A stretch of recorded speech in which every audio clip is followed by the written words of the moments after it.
Hi everyone, Carl here, and today I will be taking the sketch I made in the last video and sculpting it into a Milliput miniature.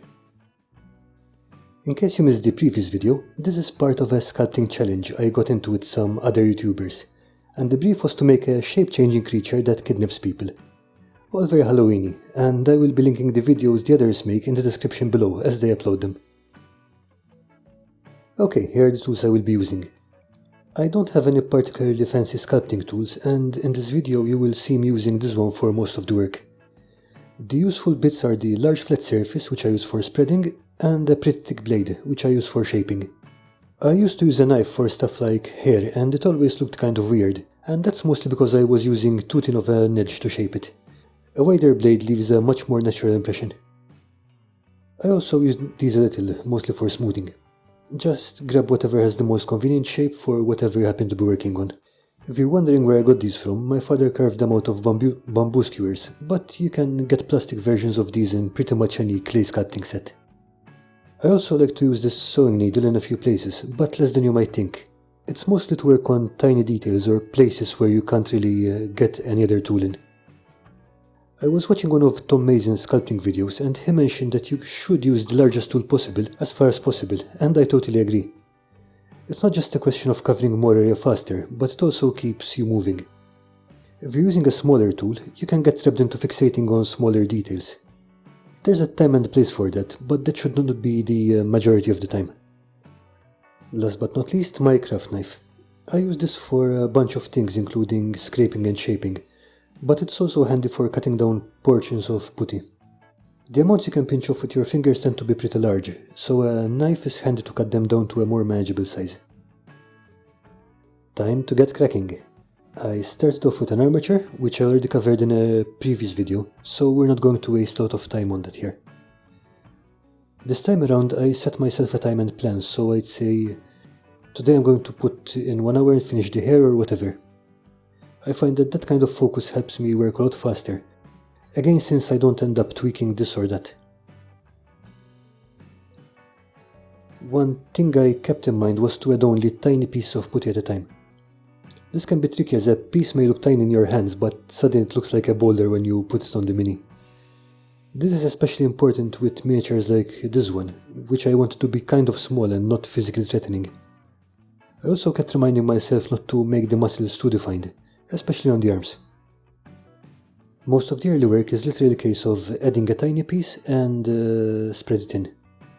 What I usually do is press a piece in lightly so I don't disturb the putty I laid out already. Then I put some lines across the join to work the new piece into the old. Once I'm sure it's connected, I smooth it over so that they get to look like one surface. You will need to decide when to call a break. There's quite a lot of work that can be done while the base is still soft, but at some point you're going to need to call a break to let it cure. Otherwise, anything you add is just going to risk damaging what you added so far. In my case, I let the putty rest when I got the basic shape down, and then after I hit the milestones I had set myself. If you set distinct milestones, you can usually work on different parts if you're careful. For example, you're not very likely to touch the arms while working on the feet, so you can usually work on both in the same sitting. While I was sculpting, I thought to mix the two designs I had made, and including the mask in this model. That's okay, sometimes ideas pop up while you're working, and unless you have some kind of contractual obligation to match the concept sketch exactly, go for it.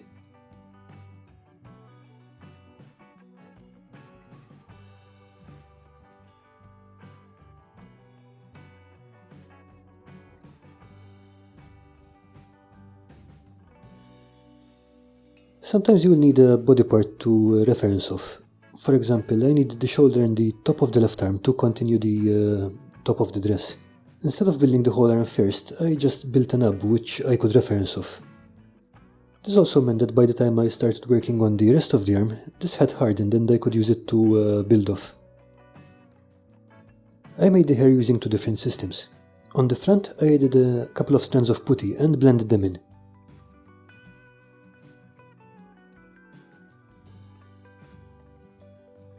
For the bulk of the hair, I added on a few larger chunks of putty and used my shaper to poke lines all the way down.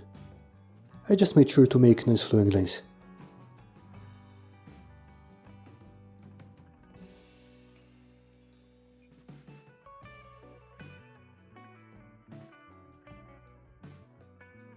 The only real detail here is at the very end of the hair, where I pushed it down a little to separate a few strands.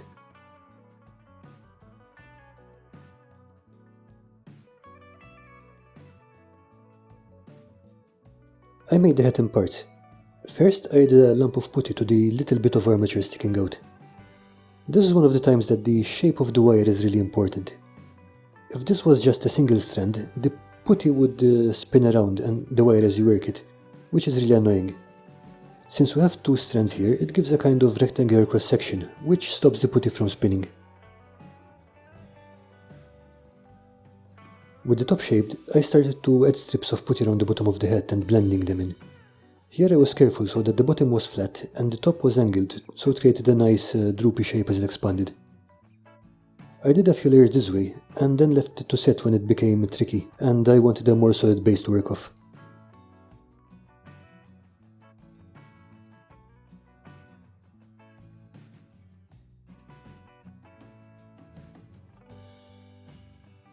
I cheated a bit on the arms and just built them up without adding an armature for them. The right arm is resting along the body, but the left one is sticking out a bit, so it could be a weak spot. I don't think it will be a problem for this miniature since it's just a one-off, but if you are going to cast it, I'd suggest using some reinforcement. The reason I skipped the armature is that this allowed me to make the arms a lot thinner. A skilled sculptor can probably get the same result over steel, but I'm not that good. Hands and fingers are always tricky, especially if they're open. At least in this case they're both resting against the body, so it's a lot easier. The easiest way I've found so far is to work them in the same way as I did the hair. I defined the volume of the four fingers, then pressed in the divisions between the fingers, and slightly separated the fingertips to make them more distinct. The thumb went in separately.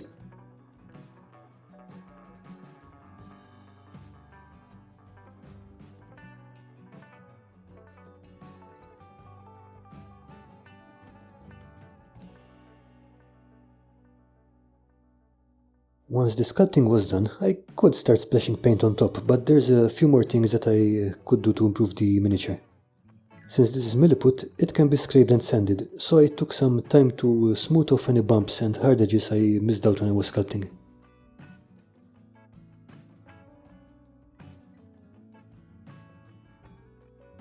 And that's one miniature sculpted. I still have some time to paint this, so I might do a separate video about it, but so far I'm really happy with how this turned out. If you have any questions, suggestions or critiques about this video and what I was doing, do drop a comment below.